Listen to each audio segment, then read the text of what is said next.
నెలల తరబడి ఎదురుచూపులకు త్వరలోనే తెరపడనుందా? పార్టీ పదవులతో పాటు నామినేటెడ్ పోస్టుల భర్తీకి కాంగ్రెస్ హైకమాండ్ జెండా ఊపినట్లేనా? స్థానిక ఎన్నికలకు ముందే పదవుల పందిరాన్ని పూర్తి చేయాలని రాష్ట్ర నాయకత్వం భావిస్తుందా? ఆ మేరకు ఇప్పటికే క్షేత్రస్థాయిలో ఎంపిక ప్రక్రియ షురూ అయిందా? సీఎం రేవంత్ పీసీసీ చీఫ్ భేటీలో ఏం తేల్చారు? నామినేటెడ్ పదవుల ఎంపికలో ఏ సమీకరణాలను లెక్కలోకి తీసుకున్నారు? పెండింగ్ లో ఉన్న నామినేటెడ్ పదవులకు మోక్షం భర్తీ చేయాలని సీఎం రేవంత్ పీసీసీ చీఫ్ నిర్ణయం. స్థానిక ఎన్నికలకు ముందే పదవుల భర్తీ, జిల్లాల వారీగా ఆశావాహుల జాబితా, పదవుల పంపిణీలో బీసీలు, మహిళలకు పెద్దపీట, ఇతర పార్టీల నుంచి కాంగ్రెస్ లో చేరిన వారికి పెద్దపీట.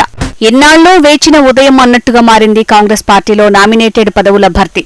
తెలంగాణలో హస్తం సర్కార్ అధికారంలోకి వచ్చి 20 నెలలు కావస్తోన్న పూర్తి స్థాయిలో నామినేటెడ్ పోస్టుల నియామకం జరగలేదు. దీంతో మండల స్థాయి నుంచి రాష్ట్ర స్థాయి వరకు కాంగ్రెస్ లీడర్లు ఆశగా ఎదురుచూస్తున్నారు. అయితే త్వరలో స్థానిక ఎన్నికలు జరగనున్న నేపథ్యంలో పదవుల భర్తీలో వేగం పెంచాలని, ఎన్నికల్లోపే నియామక ప్రక్రియ పూర్తి చేయాలని రాష్ట్ర నాయకత్వం భావిస్తున్నట్టు తెలుస్తోంది.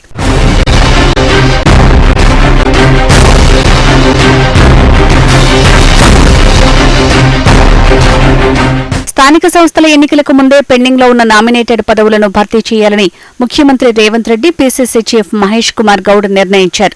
సోమవారం మహేష్ కుమార్ గౌడ్ ముఖ్యమంత్రి రేవంత్ రెడ్డి నివాసానికి వెళ్లారు. ఈ సందర్భంగా వారిరువురు సుమారు గంటన్నర పాటు వివిధ అంశాలపై చర్చించారు. నామినేటెడ్ పదవుల భర్తీ విషయంలో వారు ప్రధానంగా చర్చించారని తెలిసింది.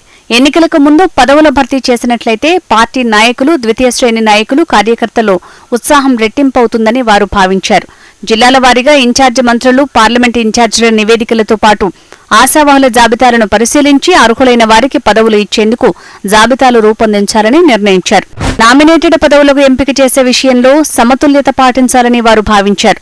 ఇందులో బీసీలకు, మహిళలకు అధికంగా ప్రాధాన్యతనివ్వాలని నిర్ణయించారు. నియామకాల విషయంలో పార్టీలో విభేదాలు తలెత్తకుండా జిల్లాలో ముఖ్యులతో చర్చించాలని వారు భావించినట్టు సమాచారం. మొదటి విడత ఇచ్చిన నామినేటెడ్ పదవుల్లో ఉన్న చైర్మన్లు, ఇతర డైరెక్టర్లు ఎటువంటి వివాదాల జోలికి వెళ్లకుండా పనిచేస్తున్నారని వారు అభిప్రాయపడ్డారు. మలి విడత పదవుల భర్తీలోనూ పార్టీని నమ్ముకుని అకుంఠిత దీక్షతో పనిచేస్తున్న నాయకులకు పదవులను ఇవ్వాలని నిర్ణయించారు.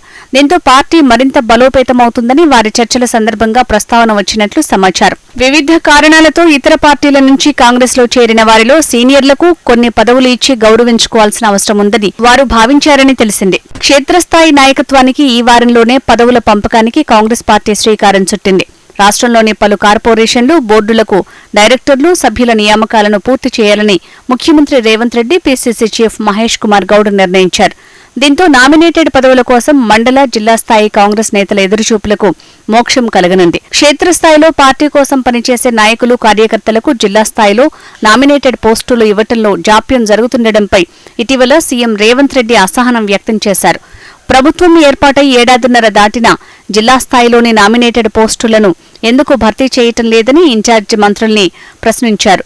క్షేత్రస్థాయి నాయకులకు పదవులు వద్దా? జిల్లా స్థాయిలో మార్కెట్ కమిటీలు, దేవాలయాల పాలక మండళ్లు వంటి నామినేటెడ్ పోస్టులకు పేర్లను షార్ట్ లిస్ట్ చేయడంలో జాప్యం ఎందుకు జరుగుతోంది? అన్నీ నేను చేయలేను కదా. ఇన్ఛార్జి మంత్రులు పేర్లను షార్ట్ లిస్ట్ చేసి ఇస్తే వెంటనే క్లియర్ చేస్తాను కదా అని రేవంత్ రెడ్డి వ్యాఖ్యానించారు. పేర్లను వెంటనే షార్ట్ లిస్ట్ చేసి ఇవ్వాలని, స్థానికంగా ఉన్న సమస్యలను తక్షణమే పరిష్కరించాలని ఆయన సూచించారు. దీంతో ఇప్పుడు నామినేటెడ్ పోస్టుల ప్రక్రియ వేగవంతం కానుందని, మరో నెల రోజుల్లో నియామకాలు జరిగే అవకాశం ఉందని హస్తం శ్రేణులు భావిస్తున్నాయి. ఇదిలా ఉంటే నామినేటెడ్ పదవులు ఆశిస్తున్న వారు క్షేత్రస్థాయిలో జోరుగా లాబింగ్లు స్టార్ట్ చేశారు.